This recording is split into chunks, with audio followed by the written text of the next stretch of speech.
as the new, if you will, innovations and the way the game evolves.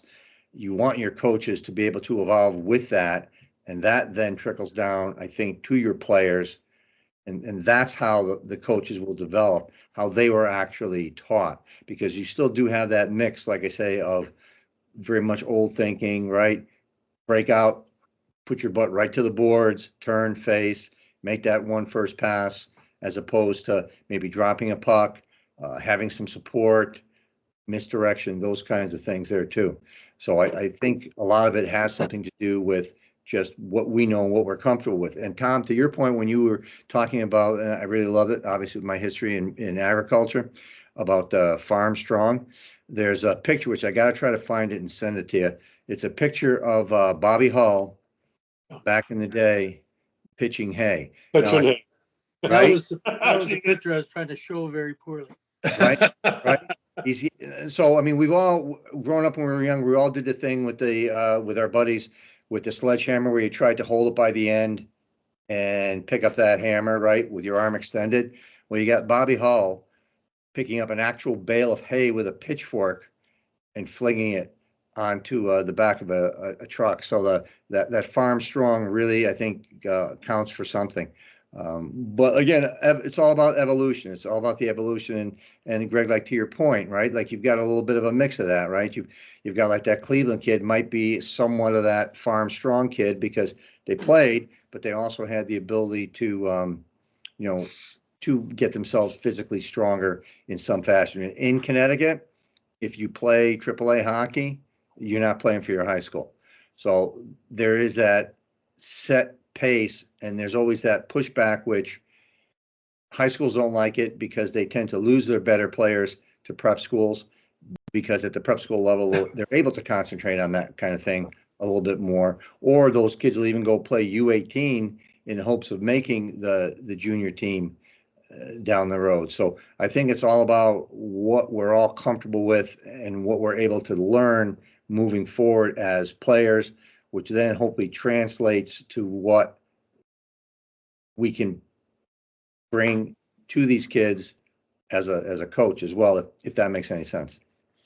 Craig, I want to mention one thing, and Peter, it relates to what you're saying. We're sort of looking for a magic bullet. Well, I think there is a magic bullet.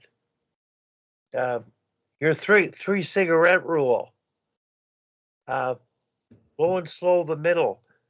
Magic bullets are those kinds of verbal cue words that sync with the decision making and what I'm supposed to do. And Jordan's on and Tom's on, and I think the biggest magic bullet of all, we're talking about passing. Well, passing is not just a skill.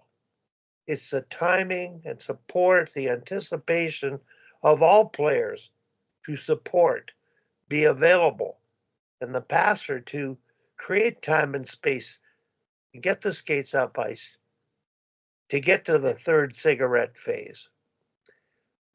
Jordan, I don't know if you're on or if you're in your office at school, but we've done passing statistics here. And I think, Greg, this statistic itself and the three cigarette rule, Jordan, you came up with a new idea on tracking passes that I think is the essence of the game. And if we just had people appreciate the value of the pass, and I wonder, Jordan, if you could talk a bit about what you've added to what Tom started in terms of keeping track of completed passes during games and just throwing it out there for awareness sake. Thanks, Wally. Yeah, good chat here. It's I'm not sitting in my office in the school, but I am in the school. I'm the closest I can be to the Wi-Fi router, the only one that's working in our brand new school. So as I'm trying to be on summer holidays, but it's not really taking very well this year. But oh well, we'll keep going. But yeah, Wally, giving credit where credit is due, this is actually Tom's thing with keeping track of passes.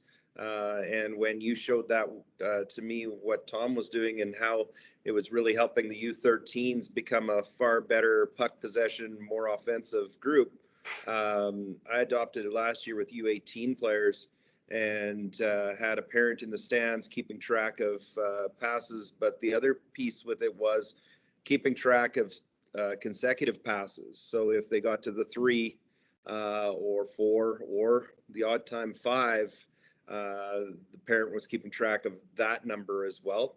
And what we were finding is anytime that you were completing more than 3 passes in a row, it was usually leading to a good offensive opportunity. Because you were definitely possessing it, definitely getting it deep in their zone, and then being able to get a good offensive chance off that. The kids started to really want to understand it, and they set goals for themselves on the number of passes per period that they were going to get, as well as goals for number of consecutive passes. And it was a good buy-in piece in understanding the importance of sharing the puck. And I think that that's one thing that we've seen. I know that you guys are talking about those highly skilled players, and one of the challenges that I've had for some of the highly skilled players is that idea of sharing the puck. Give that puck to someone else to get it back in a better position, so that you're not doing all the work yourself, or as Hal's player, losing it in the neutral zone after doing a whole lot of work. I had a coach, Hal, his saying on that one was, "Don't be yours the stick where the play goes to die." So he always kept track of which players the play died on their stick, and if you were it too many times, you didn't want to be holding that record, because it usually came with a different conversation if it was more than once. But those sorts of things.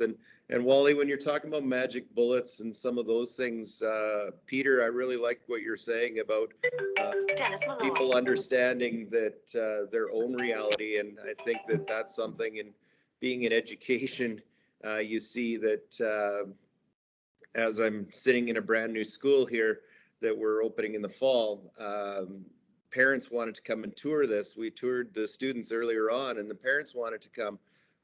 Some of them quite indignant that they didn't get the opportunity yet, but we didn't have any furniture or equipment in the building. And so the kids, because their reality is education right now, they could envision what this school will be like, well, in another 2 weeks when they get here. But the parents, because most of them went to school at minimum 15 years ago, they don't see the school the same way. They can't envision it the same way the kids can. So that's the same with the game. When you talk about the structure that used to be there and those sorts of things, sometimes as coaches, we're trying to be innovative and move the game to where the game is going, and parents don't see it. Like last night, I was working with a group of 09s and doing a lot of forward angle or surf angle stuff with them, and in having to put in the rule, no skating backwards, so that the kids would get that understanding of forward angle, getting shoulders in front of shoulders, hips in front of hips, and going hips through hands through the stick, and angling off and taking the puck. Well, it's one of those pieces that I'm sure that there were parents in the stands that were scratching their heads and wondering, what the heck is this guy doing? My kid's a D. They're supposed to skate backwards. Well, we started with the backwards striding first, but then went into the stepping up and surfing off. And I was fortunate to have Cassie Betnell on the ice. Wally, Cass just got home from, graduated from Colgate this past year. And so I asked her, Cass, how many times did your D step up and take that forward angle? And she goes, oh, all the time. And I said, well, why didn't they choose to continue to skate backwards? And without even prompting her, she goes, because they give up too much time and space. And so it was one of those things that just helping the kids to understand that, and hopefully the kids can translate that back to the parents, so that we're all learning together that the game is moving from what it was.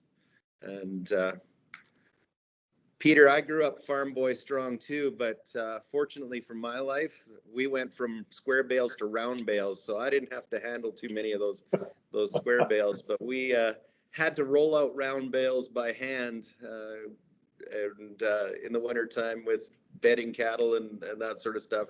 So you got to be pretty good at pushing things were well over your weight. So, but yeah, there was my dad and grandfather, their rule was if you needed to go to the gym, you weren't working hard enough.